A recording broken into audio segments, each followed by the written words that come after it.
martes con Óscar Serrato, la charla con Óscar Serrato. ¿Cómo estás, Óscar? Buenos días. Muy buenos días a todo el auditorio.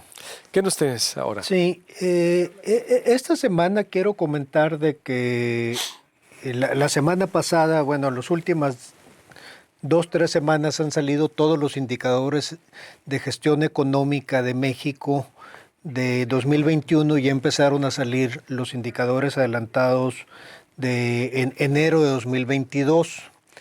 En esta parte hay que resaltar el crecimiento económico, que el debate la semana pasada, si tú recuerdas, era si estábamos en una recesión técnica o no, donde en cifras que presenta adelantadas, que es una estimación del PIB, la economía disminuyó en 0.08%, una disminución por segundo semestre consecutivo. Esta parte es importante porque nos da el anclaje de cuál es la situación de la economía nacional y por consecuencia la economía de Sonora. Y aquí es importante ver lo que dice el presidente de la República al respecto. Pedí que nos prepararan la respuesta del presidente ante la contundencia de los datos, porque pues, si vivimos en un mundo de otros datos, pues es peligroso el discurso porque estamos en una disonancia entre la realidad y un sueño guajiro de que no se sustenten datos, que si bien es bueno un presidente optimista, no es bueno un presidente que ante toda la evidencia niegue la realidad, ¿no? A ver. Debe verse, sin embargo, el crecimiento del año pasado fue 5%. Y no solo debe verse. A ver, ¿tenemos otro? Sí, ¿Tenemos otro audio? ¿Ibas a contar? Ahí está negando de que hubo un decrecimiento en el tercero y cuarto trimestre. El crecimiento económico de todo el año fue del orden del 2.6%. Y está negando las mismas cifras que su gobierno presenta. Ahora, sobre las perspectivas del próximo año, tenemos otro clip de audio donde vemos el presidente hablando de qué es lo que se espera para crecer este año, que todas las expectativas andan del orden del 2.5, 2.6%, aunque ya en la misma encuesta que presenta Banco de México, las expectativas generalizadas es de un crecimiento de 2.27% para la economía mexicana. ¿Qué es lo que dice el presidente de lo que se puede esperar para 2022? ¿Cuál es su perspectiva para este año? 5% para para que se enojen. ¿Por qué? Los expertos y los especialistas pues nos están dando cuando mucho 2.5. Yo planteo 5. ¿Y en qué lo fundamenta? ¿En qué lo fundamenta? Tengo información y además soy optimista. Quiero que nos vaya bien. Imagínense un gobernante pesimista. No, 5. Y de una vez les digo 5 para el 23 y 5 para el 24. Sí, básicamente aquí está contradiciendo las estimaciones de la Secretaría de Hacienda, las expectativas de Banco de México. Tengo que despedir y sigo con Óscar Serrato aquí. Nos quedamos en multiplataforma. Despedimos la señal de Megacable en el 151 y 1151 HD Megacanal y La Voz del Pitic. Te invitamos a seguir con nuestra transmisión en vivo en proyectopuente.com.mx, en TuneIn, Proyecto Puente Radio, Facebook y YouTube, Proyecto Puente, periodismo diferente. Está contradiciendo, me decías Oscar hace rato, estamos analizando las contradicciones del presidente, bueno, y ahorita para decirle a la gente también, de repente, por los términos técnicos que a veces el tema da, que es el crecimiento económico a que nos referimos. Sí. Pero contradice, dices.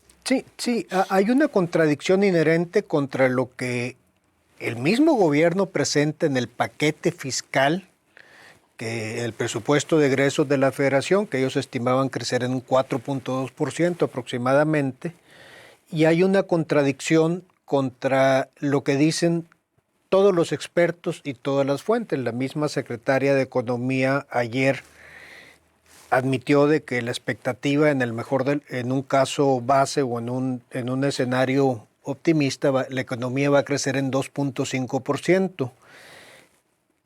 ¿Por qué es importante el crecimiento económico? Porque de ahí viene generación de empleos, de ahí viene una derrama económica, de ahí viene un incremento de sueldos, de ahí viene un bienestar. Y no tenemos que olvidar de que si bien el año pasado hubo creación de empleos de gente asegurada en el Seguro Social, pues venimos de un muy mal año por la pandemia. Este menos 0.08% que la economía mexicana se contrae en el cuarto trimestre contrasta con 6.9% que la economía americana subió en el trimestre anterior. Sí, y la economía mexicana y la economía americana generalmente iban de la mano.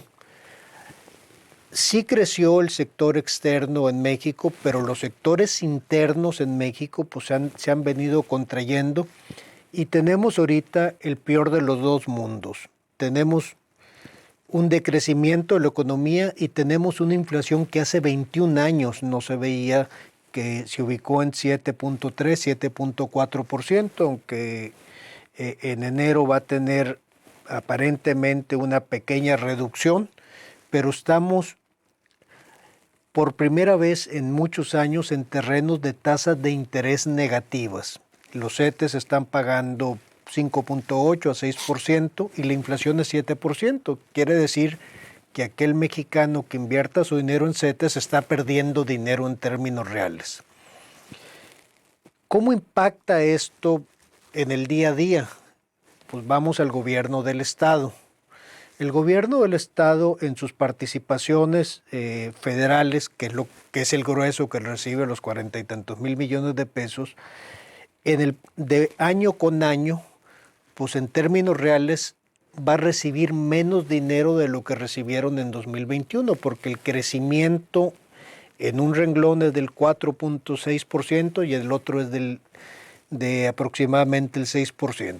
Sonora va a tener en términos reales menos dinero 2021 sobre la inflación de 2021 sin contar la expectativa de inflación de 2022. Esto le reduce el margen de maniobra al gobierno del Estado y aquí lo hemos comentado. Amistad que no se refleja en el presupuesto, pues es pura demagogia, ¿no? La otra parte que es importante es de que todos los indicadores que tienen que ver con la confianza del consumidor, con la confianza empresarial, con la inversión fija bruta, con la inversión en bienes duraderos, pues van a la baja. Y esta parte, que ese discurso optimista del presidente y además con una sonrisita medio burlona diciendo pues para que se enojen, es preocupante porque la economía, si tú recuerdas la historia, porque para ti es historia, para algunos de nosotros no tanto, Echeverría dijo, la economía se maneja desde Palacio de Gobierno o desde Los Pinos. La economía no se maneja desde Palacio de Gobierno, Los Pinos o de una oficina presidencial. La economía mexicana es mucho más grande de lo que era hace 50 años y mucho más compleja y además mucho más interconectada con el mundo. No hay la posibilidad de que México crezca 5% por decreto presidencial. Los planes quinquenales de la Unión Soviética pues sí hablaban de un crecimiento del 5%, curiosamente, ¿no? Lo cual pues ya sabemos cuál fue el desastre en el que terminó. Creo que tenemos que tomar conciencia de que si seguimos haciendo las mismas cosas, no podemos esperar resultados diferentes. Einstein decía, locura es hacer las mismas cosas y esperar resultados diferentes. La otra parte que es importante, tenemos que cambiar la conversación de una economía que gira desde un púlpito presidencial que se ha vuelto, pues yo te diría, un bully presidencial, porque aquí está diciendo, para que entiendan los expertos, pero en este discurso polarizante y en este discurso de que pues, seguramente el gremio periodístico lo resintió mucho la semana pasada porque fue contra todos los periodistas, tenemos que entender que la conversación de los actores económicos, llámese empresas, llámese gobiernos estatales, legislaturas, pues tiene que ser una conversación de una unidad de propósito. México no va a crecer si seguimos buscando una economía que crezca por decreto, porque eso no se va a dar, y estoy dispuesto a apostárselo a cualquier economista de la 4T, porque además la inversión fija está en 17% cuando debería estar en 20 o 25% para poder crecer.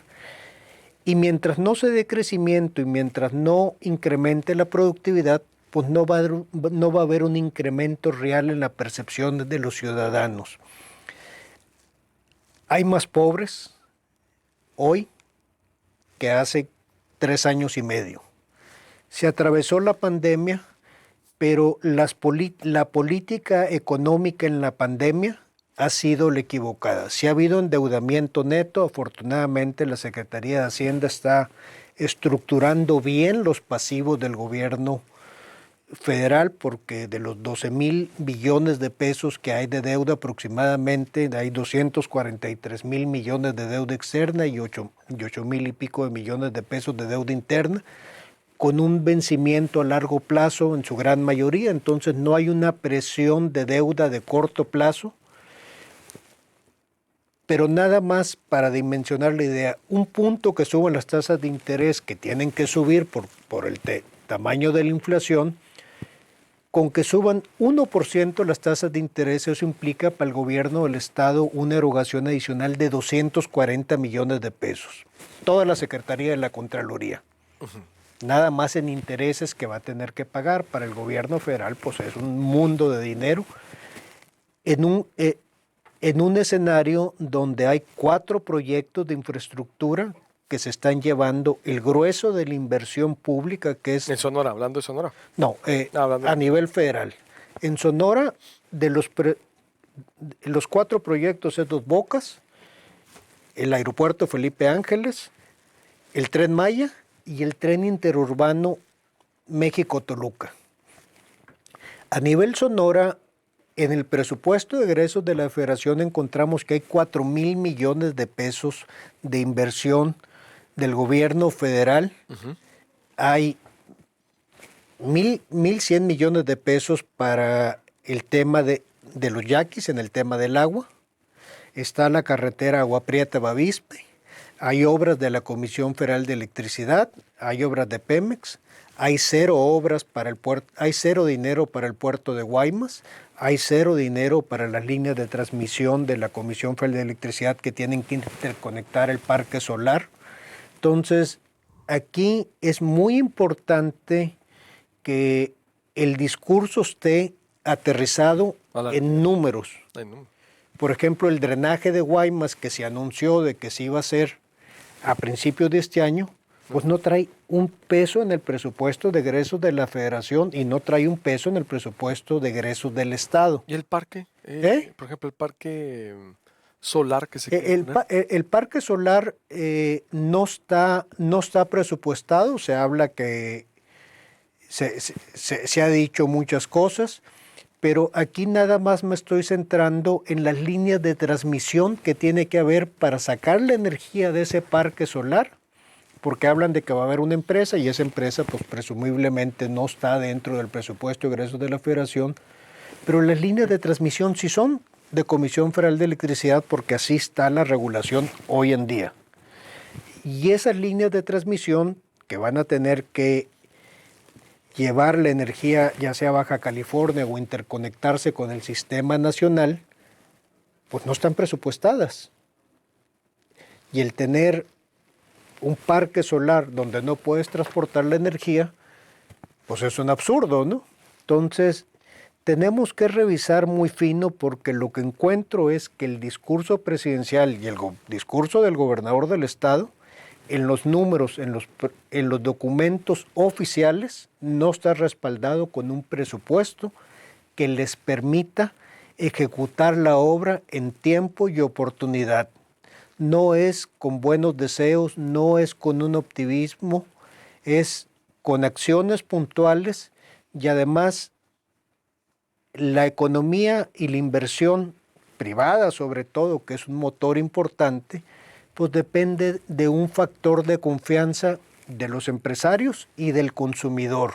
Muy bien. Eso no se está dando. Conclusión entonces, Oscar. Cerramos. Conclusión, tenemos que retomar el discurso de qué es lo que necesitamos hacer para crecer. Necesitamos un respeto a las leyes, necesitamos un país de instituciones, no de caudillos, necesitamos gobernantes que entiendan de que ellos son depositarios del poder, no son dueños del poder, son depositarios temporales y como todos los depositarios temporales van a entrar, gobernar, salir y el juicio de la historia va a ser implacable contra ellos. Y la otra parte, tenemos que poner los pies sobre la tierra porque hace 4 semanas yo platicaba y preguntaba aquí, porque había llegado fuera de la ciudad, ¿cuántos funcionarios del gobierno del estado, ante el anuncio de que la señora Claudia Pavlovich se había sido nombrado cónsul, en congruencia habían renunciado? Ni uno. ¿Cuántos funcionarios del gobierno federal ante los berrinches de las últimas 2 semanas han renunciado? Ni uno. ¿Cuántos funcionarios se han atrevido a contradecir al presidente? Ni uno. Tenemos que hablar de una clase política que está buscando proteger sus privilegios y es peligroso que le estén facilitando esta ficción a toda la estructura de gobierno porque con ficción no vamos a salir adelante. Gracias, Oscar. Nos vemos el próximo martes. Ya nos vamos, con permiso. Todo se queda en proyectopuente.com.mx, Facebook, Twitter, Instagram, YouTube, por todas partes. Con permiso.